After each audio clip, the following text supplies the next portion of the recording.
Welcome to this week's edition of Outdoors Online, a weekly webcast produced by the North Dakota Game and Fish Department. I'm your host, Tom Jensen. My guest this week is Bob Frohlich. Bob is the Fisheries Development Supervisor at Game and Fish, basically in charge of boat ramp development, Bob, correct? Yep, correct. We're going to talk about lake and river access this year. Bob, I want to start with an area that's already got open water, in fact, some fishing activity going on, the Missouri River and Lake Oahe. Now, you spent a lot of time, I guess 4 years ago, right after the flood, doing a lot of fix-up, cleanup on ramps and such along the Missouri, and they're back in shape. Yep, they are, Tom. We actually, as of last Friday, we checked all the ramps, and we've, from the Garrison Dam all the way down to just south of Beaver Bay, the river was open and ice-free, and everything was virtually open and usable except for 2 or 3 boat ramps.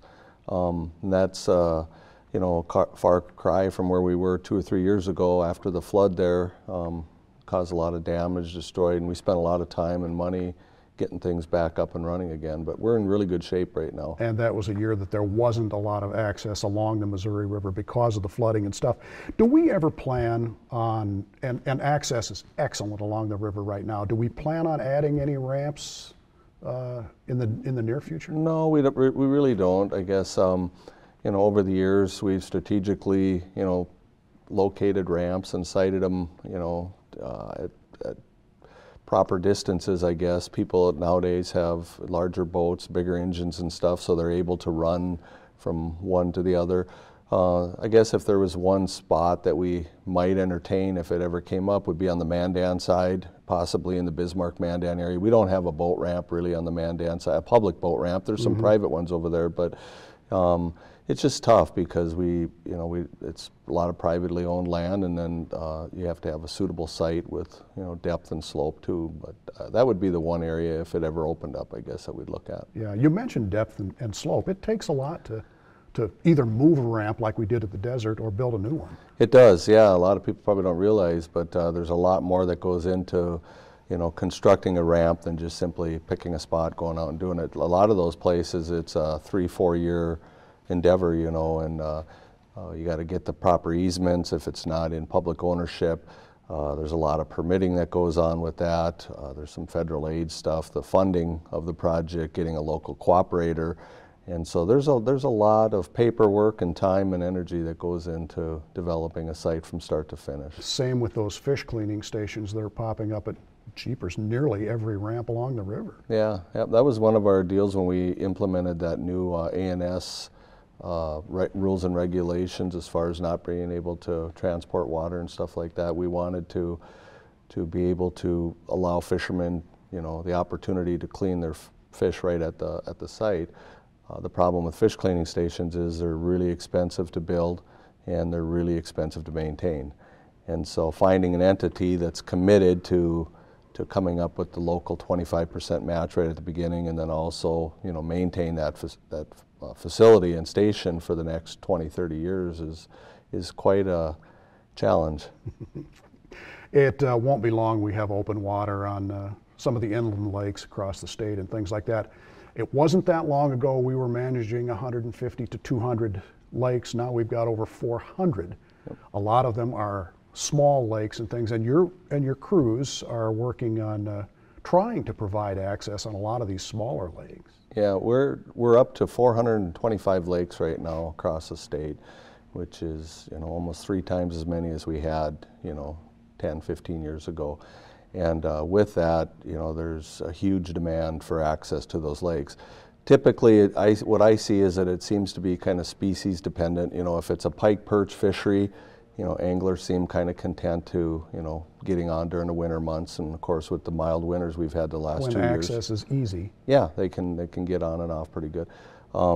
If it's a walleye fishery, you know, it's a different story. You know, the walleyes typically don't bite as well as they do during the summer months, and so we've got, you know, 2-3 dozen tremendous walleye fisheries out there now that have developed where anglers are just, you know, screaming to get on during the summer months, and getting a boat ramp on there is a challenge, again, for those same reasons that I mentioned earlier, with the, you know, getting the easements from the private landowners and having a suitable site. All right, I'll give you, for sake of example, in a lake that's fairly close to Bismarck, and that's Sibley Lake. Didn't have a ramp, had kind of a makeshift ramp Yep. for years, but Yep. we are going to get one on there finally. Yep, we finally made it over the hurdle there.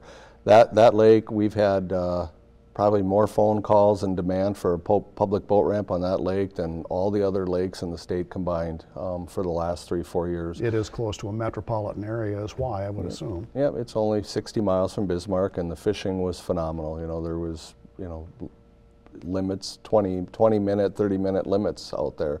And the only public access at that lake for a while was a section line coming in on the north side.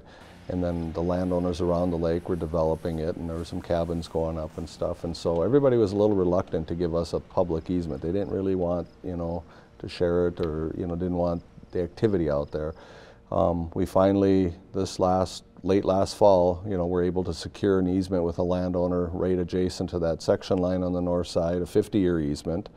And our plans are right now is that we're going to start here as soon as the ice goes out and start constructing that ramp, so anglers will find, hopefully by the 4th of July or, you know, early summer, have a way to get on there without getting stuck. We had a fairly dry winter. Yep. If we start into another drought cycle, I mean, do we take that into account before we build these ramps? Yeah, we do. Typically on a lake like that, these new lakes that we talked about, we usually go in and you know, there's different types of material you can use to construct a ramp. Concrete plank, slide-in metal ramp sections, and poured concrete. The first two, the plank and the slide-in metal sections, are portable. And that's typically what we would use on these kind of fisheries. Something that you can put in, and if the lake drops 2, 3, 4 feet and the fishery goes away, you can pull it back out, and really you're no worse for the wear. Poured concrete is actually cheaper to build, but you're not going to take it out. It's going to be there, and, you know, people are going to wonder why we've got a chunk of concrete laying on the shoreline. But yeah, we do take that into account, I guess. And I guess right now we're just being opportunistic and taking advantage of what, you know, the high water levels, what Mother Nature has given us, and the abundant fisheries that we have. So we've talked about the small lakes. Let's talk about the big fisheries. Yep. Lake Sakakawea, Devil's Lake. Yep. They're actually both in pretty good shape right now for, you know, probably the second year. Last year was good too, and this year we're not really, you know, dealing with a crisis on either one of them. For years we had either rising water on Devil's Lake or, you know, drought conditions on the Missouri River system, and so we're in pretty good shape. On the Missouri River system, you know, there really isn't much other than, you know, maybe replacing a dock or a toilet or upgrading a fish cleaning station. Devil's Lake, we've got a couple things going on up there. We've got the lake actually saw a net decrease in elevation last year. It went up about 1.5 feet, but then it dropped about 2 feet through evaporation. And so we've actually got a couple sites that were built during the high water that are kind of back in some bays. One is a Pelican Lake and the other is Round Lake. And the access from those boat ramps, boating access sites, out to the main lake is now in jeopardy, and the water's getting too shallow. And so we're looking at some big dredging projects, which is never a cheap, you know, project. And the distance from shore on a couple of those makes it cumbersome. So we're looking at maybe some hydraulic dredging or mechanical dredging. You know, the other thing on Devil's Lake is we're looking at fishing piers. Devil's Lake is a huge fishery. We've got decent boating access, but, you know, there's with the dike systems that are up there and all the riprap around that lake, it makes it tough for a lot of shore anglers. So we're looking at working with the city of Devil's Lake and the chamber to put in 2 or 3 floating fishing piers up there. As long as we're on that subject, Bob, we got an endowment, I'm not sure how many years ago, to provide better fishing access through these fishing piers. Let's talk about that a little bit, the family that gave the endowment and what we've done with it. Yeah, it was about 10 or 12 years ago. The department received a large donation from the Underdahl family, and it was specifically earmarked to go towards shore fishing opportunities. So what we did is we took that money and we allocated it and provided probably 10 to 16 new fishing piers each year. And those were scattered around the state, and they were put in at lakes where, you know, shoreline access was difficult, or maybe the shore was lined with cattails, or there was a cut bank, or for whatever reason it made it tough for the shore anglers. And so we're in really good shape now. We've got about 160 fishing piers across the state. We've had a few that we've had to move. The original locations weren't as good as they thought they were. The entity doesn't want them anymore, so we're taking those and kind of just jockeying things around, trying to tweak them until we get them in the right spot. Everybody finds their home. Is there any place in the state that doesn't have good access? You know, for me, it's always the Red River. You know, it's a tremendous fishery again, and it's kind of overlooked. Unless maybe you live in Fargo or Grand Forks. But we've got 7 or 8 boat ramps on the Red River, but the shoreline is very steep or vegetated and trees, and so you really can't get in. So there isn't a lot of shoreline, you know, opportunity along the Red. You've got some boating access or some dams. I guess that would probably be the one area.